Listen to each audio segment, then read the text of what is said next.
안녕하세요. 부동산 현장을 말하는 공인중개사 또차주마입니다. 오늘은 지난 영상에 이어서 마곡에서의 쪽박 상가가 있는데 그 쪽박 상가의 요건이라고 하면 좀 이상한가요? 아무튼 쪽박 상가일 수밖에 없는 그 이유를 제가 이제 풀어서 한번 말씀드릴까 합니다. 부동산 투자 시에 기본적으로 중요한 세 가지 요소가 있어요. 여러분도 잘 아실 거예요. 첫 번째가 안정성, 두 번째가 수익성, 세 번째가 황금성이죠. 안정성은 투자 원금에 대한 손실 가능성이 없어야 된다는 겁니다. 수익성은 투자 목표인 이 수익성이 높을수록 리스크가 크죠. 리스크가 크면 안정성이 떨어지므로 균형을 잘 맞추는 게 지혜롭고 현명한 그런 거겠죠. 그 다음에 세 번째는 황금성입니다. 투자 자금을 회수하려고 하는 시기에 원하는 대로 현금화 될 수 있느냐가 그런 문제입니다. 그럼 이 세 가지의 조건을 잘 맞추어진 상가가 대박상가인 거고요. 그렇지 못한 상가가 쪽박상가입니다. 그럼 대박상가의 실질적인 예를 한번 들어볼게요. 일산 신도시 3호선과 9의 전철역 바로 앞에 코너상가에 거래된 게 17억에 거래가 됐습니다. 근데 이 17억짜리가 현재 보증금이 1억에 700만 원을 지금 받고 있거든요. 그러면 수익률을 따지면은 5.3% 정도의 수익률이 나옵니다. 12평인데 17억 금액이 어마어마하죠. 누가 살까 싶지만 수익률이 맞기 때문에 거래가 되는 겁니다. 그러면은 이 상가는 팔던 매도인은 이거를 얼마에 사서 그동안 이익을 봤을까요? 분양 당시에 한 15년 전에 평균 분양가가 상가 분양가가 2,000에서 2,500이었거든요. 그러면 전용 면적이 12평이면 전용률을 50% 계산했을 때 분양평수는 24평입니다. 그러면 2,000이나 2,500 정도 계산하면 5억 중반에서 6억 정도 되는 거거든요. 그 금액에 분양받아서 한 15년 동안 처음에는 한 수익률을 한 5% 1층을 잡았을 경우에 한 5천에 한 200만 원 정도 받아서 지금까지 쭉 올려받아서 15년이 지난 현재 1억에 700만 원을 받고 있는 거예요. 그러면 생각해 보십시오. 한 5억 중반에 받아서 한 15년 동안 그동안의 월세를 쭉 올려받아서 700만 원까지 받아왔습니다. 그러면 제가 방금 말씀드렸던 대로 안정성, 투자 원금에 대한 거는 완전히 해소했고요. 이 수익성은 또 어마어마하죠. 그동안의 월세를 받는 것만 계산을 해도 원금은 이미 받았고 수익이 어마어마하죠. 그 다음에 시세 차익까지 지금 받지 않습니까? 예, 한 5, 6억의 분양을 받아서 15년 지난 다음에 지금 뭐 17억이 거래가 됐으니까 12억, 12, 3억을 지금 시세 차익을 본 겁니다. 황금성? 또 황금성은 내가 팔고자 할 때 수익률이 잘 나오기 때문에 현금을 회수했습니다. 이런 게 대박상가입니다. 제2의 월급 통장처럼 따박따박 월세를 받고 내가 팔고자 할 때 팔리면서 시세차익을 어마어마하게 볼 수 있는 그런 상가가 대박상가입니다. 제가 이제 손님들하고 상담할 때 제가 자주 쓰는 얘기가 있어요. 상가 상담할 때. 상가는 토지처럼, 땅처럼 잘하면 대박이고 잘못하면 쪽박입니다. 이렇게 표현을 많이 하거든요. 그 말이 사실입니다. 정말 잘하면 대박이고요. 잘못하면 정말 골치 아픈 쪽박이 되는 거예요. 그럼 본론적으로 마곡에서는 쪽박 상가가 어디일까요? 여러분 저 마곡역 뒤쪽으로 강서세무서 아시죠? 강서세무서 앞쪽으로 삼각형 모양 동익타워가 있습니다. 그 땅 용지 자체가 주차타워예요. 그 주차타워는 허가를 낼 때 주차장이 들어가야 되는데 주차장이 70%가 들어가고 연면적이 70%가 들어가고 연면적이 30%만 근생이 들어갈 수 있는 땅입니다. 2015년 정도에 그걸 분양을 했었는데 분양 당시에 그 주변은 강서세무서는 당연히 안 들어와 있고요.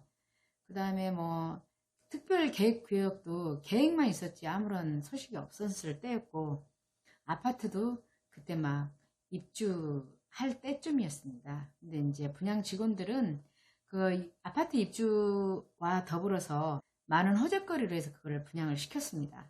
저는 그때 당시에 손님들한테 뭐라고 얘기했냐면 이렇게 얘기했습니다. 제가 있는 그대로 말씀드릴게요. 그 자리도 괜찮습니다. 그렇지만 시간이 많이 필요로 하는 자리입니다. 나중에 다 형성되면 마곡에는 나쁜 자리가 없습니다. 강서사무소, 출입국사무소, 강서구청까지 들어오고 그 행정타운 앞에 주차타워에 상가가 들어가면 괜찮습니다. 그렇지만 정말 오래 기다려야 되는 상가입니다. 그래서 저는 추천 안 합니다. 이렇게 얘기했거든요. 그러고 나서 그래도 마곡이 핫했기 때문에 그의 분양이 다 됐습니다. 결과적으로는. 근데 저는 거기를 쳐다보지 않았죠. 그랬고 2년 후에 거기가 준공이 떨어졌고 준공이 떨어진 지가 한 3, 4년 정도 지난 지금 시점입니다. 근데 가서 보시면 마곡역에서 이렇게 둘러보시면 어느 건물에 임대라고 크게 써 있어요. 그 꼭대기층에. 그게 바로 동익타워인데 아직까지도 임대가 안 맞춰져 있습니다. 특히 1층 같은 경우에는 웬만한 상가가 한 10억 정도 했었거든요. 한 18평 정도에서 한 10억, 11억 정도 했었는데 거기가 수익률로 따져보자면 최소한 한 400에서 450은 받아야 수익률이 맞는 건데 지금 거의 다 공실이지만 그 중에 1층이 지금 몇 군데 나가 있거든요. 근데 현재 얼마씩 월세를 받고 있냐면 100만 원 정도 지금 받고 있습니다. 그것도 임대인들이 마음을 비우고 100만 원이라도 받고 지금 임대를 내놓은 상황이고요. 그렇지 않은 사람들은 대출 이자 관리비 내가면서도 참고 기다리는 사람들은 어떤 분들은 자존심이 상해서 억울해서 아예 임대를 안 넣은 분이 계시고 또 어떤 분들은 조금 더 수익률을 더 맞춰서 받기 위해서 고집 부리다가 아직까지도 공실입니다. 이거는 정말 쪽박 부동산이거든요. 정말 안타까운 현실입니다. 가끔 임대 문의하면서 들어와서 얘기를 들어보면 참 가슴 아프고 피눈물 나고 그런 임대인들이 많이 있습니다. 은퇴하셔가지고 거기서 월세를 따박따박 받으려고 거기다가 분양을 받으셨는데 지금 현재 상황은 3, 4년째 공실이고요. 공실이다 보니까 대출이 있으니 대출에 대한 이자를 지금 내고 있고요. 그 다음에 관리비는 당연히 또 임대인 목이 되고 있고요. 그 다음에 재산세가 또 나오지 않습니까? 그래서 정말 가슴에 돌을 얹어놓고 있는 것 같다고 표현하시는 연세 있으신 분들이 얘기 들으면 참 가슴 아픕니다. 그래서 상가는 정말 잘하면 정말 월세 따박따박 받고 시세차익까지도 받지만 이렇게 순간 잘못 판단하시고 이렇게 하시다 보면 이렇게 가슴 아픈 현실이 될 수가 있는 게 쪽박상가입니다. 오늘은 비도 오고 하는데 제가 너무 우울한 얘기만 한 것 같아요. 근데 이 얘기 한 김에 더 좀 얘기 좀 하겠습니다. 그러면 이렇게 안 좋은 상가를 누가 했을까요? 그때 당시에 누군가가 상담을 했고 누군가가 안내를 했기 때문에 이제 수분양자들이 생긴 거잖아요. 부동산 업자들도 그렇고요. 분양 상담사들도 그렇고요. 물론 미래를 바라보고 그림만 보고 이 상가를 분양을 시켰습니다. 근데 본인이 물론 이거는 판단해서 가는 거긴 하지만 정말 양심적으로 그들은 알았을 거예요. 시간이 많이 필요로 하다는 것을. 그럼에도 불구하고 그렇게 했습니다. 그래서 몇 년 지난 지금 시점에서는요. 어떠한 현상이 있냐면 시행사에 그냥 그 계약금하고 계약금 10% 들어간 것도 있고 계약금이 20% 들어간 것도 있는데 그거 포기하고 돌아오는 물건이 있고요. 그 다음에 부동산 업자들은 책임지고 있다고 이렇게 얘기한 사람들이 분양을 시켜놓고 책임을 지지 못해서 전화번호를 바꾸고 잠적한 사람들도 있습니다.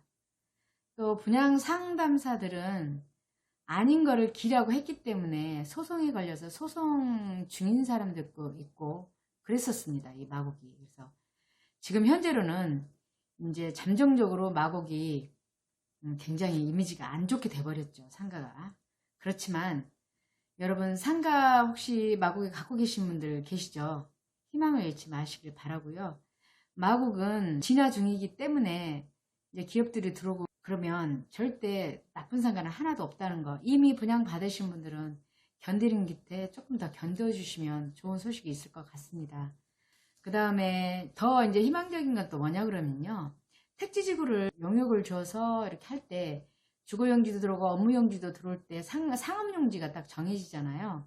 근데 마곡의 상업용지는 전체 면적의 4.3% 정도가 책정이 됐었어요. 보통 신도시 하면 일기 신도시 같은 경우에는 일산 신도시를 예를 들어보면은 그때 상가 그 비율이 13% 정도였거든요. 그때 한 3, 40년 전에. 그럼 여기 마곡은 4.3%면 굉장히 상가 비율이 낮습니다. 그 다음에 그 오피스텔 들어가는 데는 1층만 상가가 있고요. 그렇습니다. 그래서 마곡에는 절대 상가가 많지는 않습니다. 전체적으로 봤을 때. 근데 부동산은 곧 타이밍이거든요. 타이밍입니다. 굉장히 중요합니다. 형성될 수 있는 그런 타이밍, 분양받을 타이밍, 매도 타이밍, 매수 타이밍 굉장히 중요한데 그런 거를 여러분께서 마곡 택지지구를 보면서 이렇게 좀 경험 삼아서 알았으면 좋겠습니다. 그래서 제가 오늘은 간단하게 조금 안 좋은 얘기를 많이 했고요. 다음에는 마곡 그 상가 그 현황 있죠. 어떤 물건들이 나와 있으며 만약에 마곡의 상가에 관심 있고 수익형 부동산에 관심이 있으시다면 앞으로 어떤 것을 골라서 하는 게 좋을지 그 부분에 대해서 제가 한번 말씀드릴까 합니다.